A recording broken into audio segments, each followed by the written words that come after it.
Bien-aimé, c'est vraiment important. En réalité,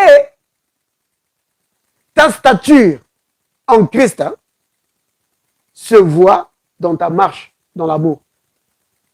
Oui, ta stature en Christ, ce n'est pas les dons qui se manifestent dans ta vie. Ce n'est pas comment tu peux bien prêcher. Ce n'est pas comment tu peux bien expliquer les Écritures. Ce n'est pas combien tu peux bien prophétiser ou guérir les malades. Ce n'est pas ça. La stature de l'amour, c'est cela. Ta stature en Christ. Vous comprenez, bien aimé? C'est important. Celui qui grandit dans son être intérieur, celui qui grandit spirituellement, il grandit dans la stature du Christ. C'est-à-dire, il grandit dans l'amour du Christ. Bienvenue à la table du Seigneur. Ouais! On va prendre dans Jude. Jude 1.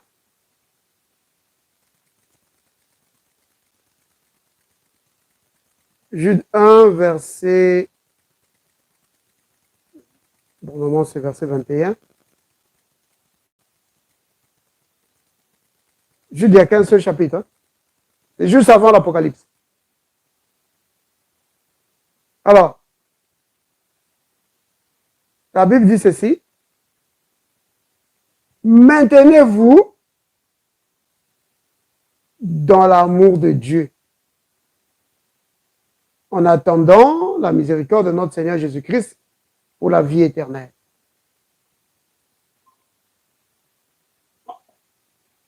Maintenez-vous dans l'amour de Dieu.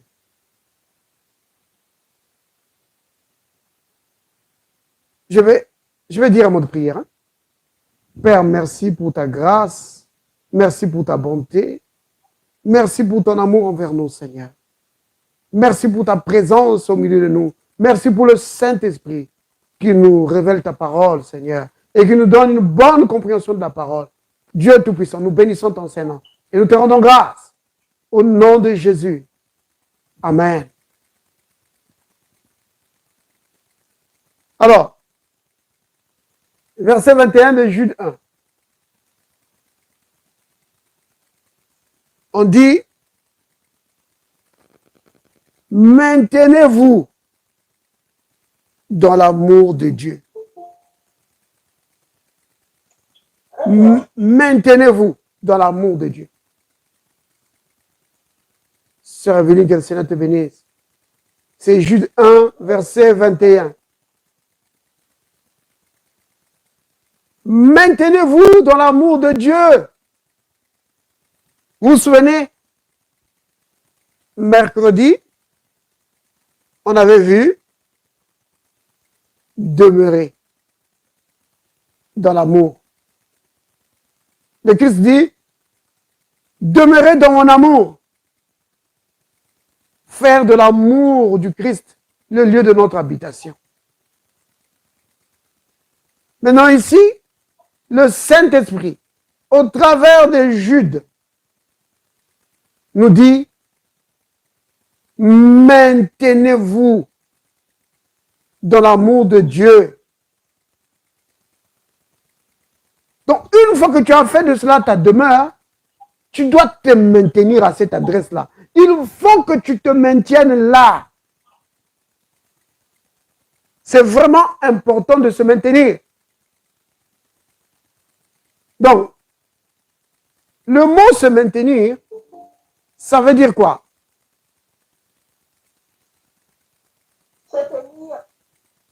Se maintenir, ça veut dire se tenir. C'est ça? Tenir quelque chose fixe. Donc, on te dit maintenir quelque chose. Donc, tu dois le maintenir. Donc, en fait, il y a plusieurs sens. Hein? Comme c'est souvent le cas pour beaucoup de mots. C'est maintenir fixe. Le synonyme, c'est consolider, fixer. L'autre sens, c'est empêcher de bouger. Oui. Et là, l'apôtre Paul dit, tenez ferme. Vous savez là où il dit ça? Tenir ferme.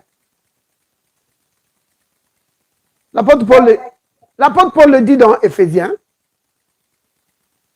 Parce que si vous prenez Éphésiens, vous allez voir que l'apôtre Paul, quand il parle dans Éphésiens chapitre 6, quand il parle du combat spirituel, l'apôtre Paul parle de ne pas lâcher, de tenir ferme. Éphésiens 6. Regardez. Alors, je vais commencer verset 11. Éphésiens 6, 11. Regardez, il dit, revêtez-vous de toutes les armes de Dieu. Afin de quoi? De pouvoir tenir ferme. Vous voyez? De pouvoir tenir ferme contre quoi? Contre les ruses du diable, contre les mensonges. Vous comprenez ce que c'est la ruse, hein? La ruse, c'est un mensonge, mais un mensonge un peu particulier. C'est-à-dire qu'on te fait croire quelque chose pour te tromper. Pour pouvoir vraiment te rouler dans la farine. On va faire du bruit à gauche et quand tu regardes à gauche, on tape à droite. Vous voyez? Donc tu vas penser que c'est à gauche qu'on va attaquer, mais non, c'est à droite. On tape à droite. On va faire du bruit devant, toi tu vas regarder devant, mais en fait l'attaque vient de derrière. La ruse du diable. Il va emmener des symptômes qui vont commencer à monter dans ton corps. Et toi, tu vas dire, oh, je pense que j'ai ceci. Oh, si tu dis ça, alors, tu as cédé à cette ruse. Résiste à cette ruse. Tu dis, toi, maladie, tu ne viendras pas chez moi. Parce que lui, il va dire que non, tu as telle maladie. Comme tu sens comme ça, c'est que tu as telle maladie. Tu as ça, tu as ça. Et toi, tu vas dire, oh oui, oh, je pense que j'ai ça. Vite. Monsieur le médecin, vite. Tenir ferme. Vous voyez? C'est cela. Se maintenir. Si vous continuez dans Éphésiens 6, ici, vous allez voir. Hein, il va continuer à parler de cela. De tenir ferme.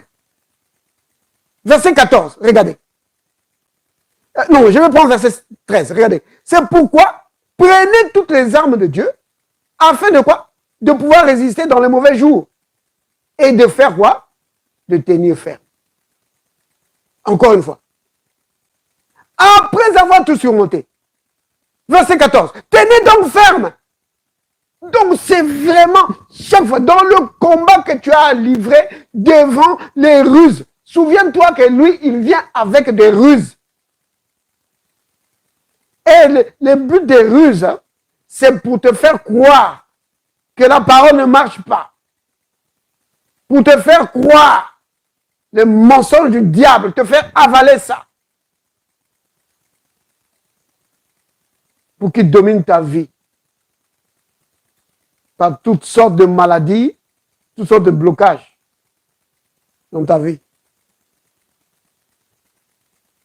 Vous voyez, bien-aimés? Tenez ferme. Donc, maintenir, c'est cela. C'est se tenir ferme. Parce que l'ennemi va venir avec ses ruses pour essayer de te faire sortir de l'amour de Dieu. Oui. Il va utiliser toutes sortes de ruses. Il va amener des gens qui vont te chercher querelle juste pour que pour te faire sortir de la route. Tu étais bien sur la route de l'amour du Christ. Mais lui n'aime pas ça. Il sait que quand tu marches sur la route de l'amour, tu marches dans la victoire. Ta foi est opérationnelle. Les portes de ta vie sont bloquées. Il le sait.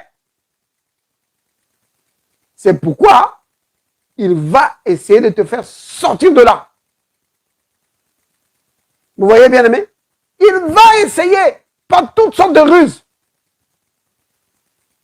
Quand quelqu'un va commencer des disputes avec toi, toi, tu vois seulement la personne, mais tu ne sais pas que derrière, c'est l'ennemi qui est là caché. Il dit, je vais la voir ici. Dès qu'il va rentrer là, dès qu'il va répondre ici, là, allez, ça va éclater. Et toi, un enfant de Dieu, te voilà en train de te battre. Et parfois, c'est anti-chrétien. Ils se mettent là, ils sont prêts à se battre. En train de s'injurier et ils sont prêts à se battre. Je vais te taper, je vais. Des serviteurs de Dieu, prêts à en découdre. Ils ont été manipulés, trompés. Ils ont avalé la ruse du diable. Et Satan les a fait sortir de la route. Maintenant, bien-aimé, si tu sors de la route, c'est dommage. Mais ne reste pas là. Répands-toi de cela. Si c'est avec quelqu'un, arrange avec la personne et retourne sur le chemin de l'amour. Tu as fait une sortie, c'est pas grave, continue. C'est comme quand les gens font la course automobile. Souvent, à cause de la vitesse, ils sortent de la route. Certains connaissent vraiment des têtes à queue et ils sortent de la route. Mais ils ne restent pas là. Ils se remettent et ils continuent. C'est ça. Tu dois continuer. Vous comprenez? Donc, tenir ferme. Vraiment important. Empêcher de bouger. Attaché. Bloqué. Donc, tu es vraiment attaché. Tu t'enracines dans l'amour du Christ. Oui.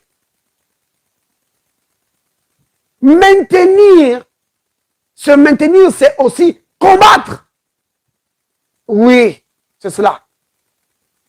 Parce qu'il y aura des gens, ou il y aura des événements qui vont essayer de t'éloigner de cela. Tu vas combattre pour rester dans l'amour du Christ.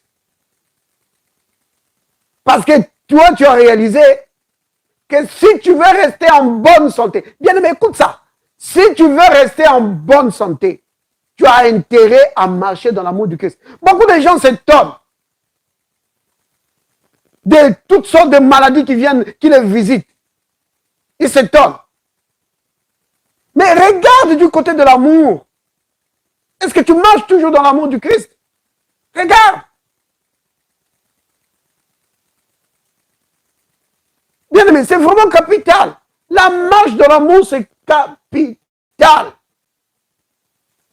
J'ai dit mercredi que celui qui ne marche pas dans l'amour, les portes de sa vie sont ouvertes. Et je l'ai montré. Parce que c'est l'apôtre Paul qui en parle. Dans Éphésiens, chapitre 4, il montre comment les bien-aimés d'Éphèse, ils vivaient. Dans les animosités, les querelles. L'apôtre Paul dit, oh, mais vous ouvrez la porte de vos vies au diable. Il dit, ne faites pas entrer le diable. Et d'autres étaient dans le vol. Il dit, ne volez plus. Vous voyez, c'est vraiment important, bien-aimé. Marcher dans l'amour. Maintiens-toi dedans. Se maintenir dans l'amour, ça veut aussi dire maintenir, le mot là, ça veut dire aussi dire la même chose que ce que tu as dit auparavant. Donc, tu te maintiens dans l'amour, c'est-à-dire tu continues à proclamer l'amour, tu continues à parler, tu continues à parler le langage de l'amour. Ne commence pas maintenant à adopter un langage grossier, un langage menaçant, un langage guerrier. Parce que c'est ce qui arrive souvent. Dès qu'il y a un problème là, oh, le langage de l'amour, ça disparaît. C'est maintenant le langage des menaces. Je vais te faire voir, tu verras.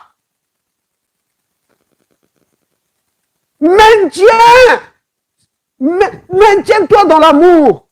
Continue à dire la même chose. Continue à toujours parler le langage de l'amour. Maintenant, quand je dis le langage de l'amour, c'est quoi? C'est pas juste des bisous, n'est-ce pas? Le langage du pardon, de la compassion, de la miséricorde.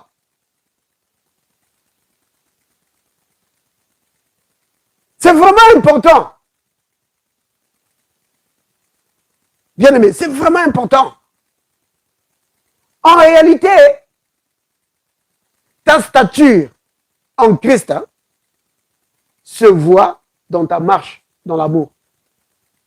Oui, ta stature en Christ, ce n'est pas les dons qui se manifestent dans ta vie.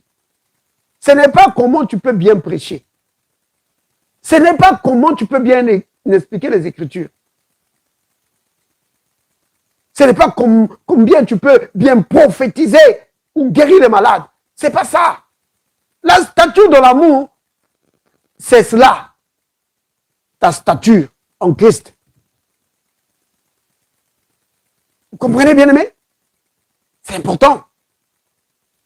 Celui qui grandit dans son être intérieur, celui qui grandit spirituellement, il grandit dans la stature du Christ. C'est-à-dire, il grandit dans l'amour du Christ. C'est vraiment important, bien aimé. On va prendre un exemple. Dans la Bible, qui va nous montrer. Quelqu'un qui a su se maintenir dans l'amour. Oh oui. Des situations sont venues pour le sortir de là. Mais il s'est maintenu dans l'amour. On va prendre, il y a plein d'exemples dans la Bible. Hein. On peut prendre l'exemple d'Étienne.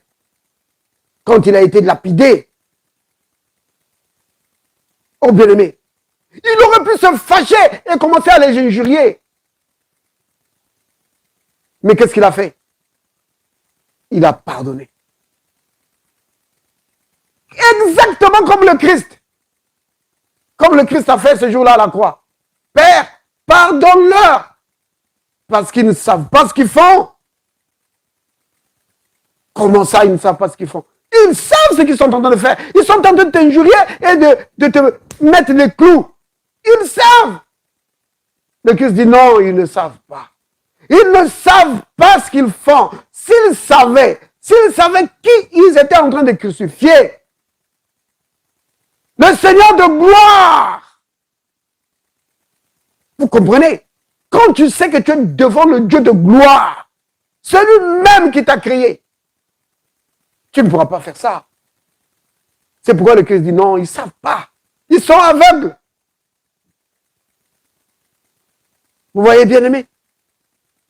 Et Étienne a dit la même chose.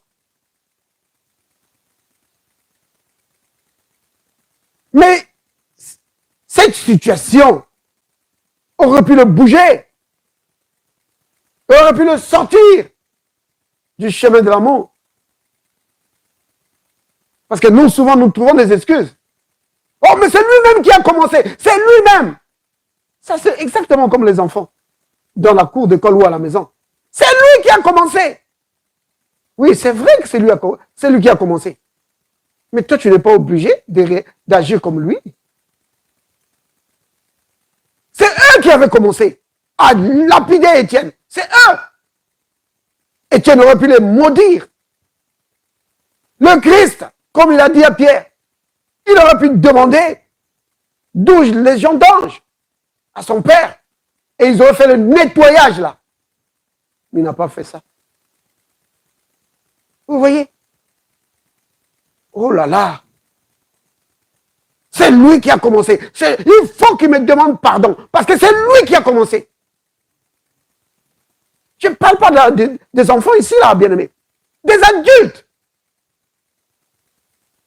Vous en connaissez certainement vous aussi. Ou peut-être que vous-même, vous avez déjà fait ça. Non, c'est lui qui a commencé. Il faut que lui pardonne. Et il faut que lui commence à demander pardon. Mais non. Tu peux vraiment, tu peux pardonner à la personne avant que même la personne commence à demander pardon. Parce que le pardon te libère, toi.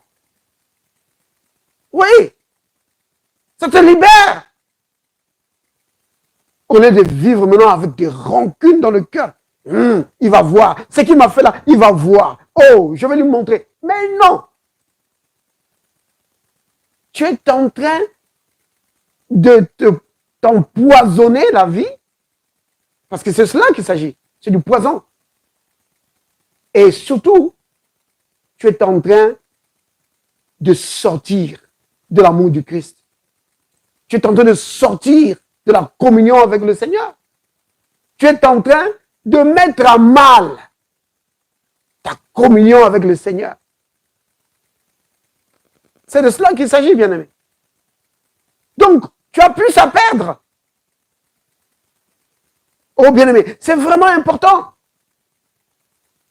Tu as plus à perdre. Essaie de réaliser ça. Si vous prenez, on va prendre un autre exemple. Prenons dans l'Ancien Testament. Prenons Joseph. Oh là là, Joseph.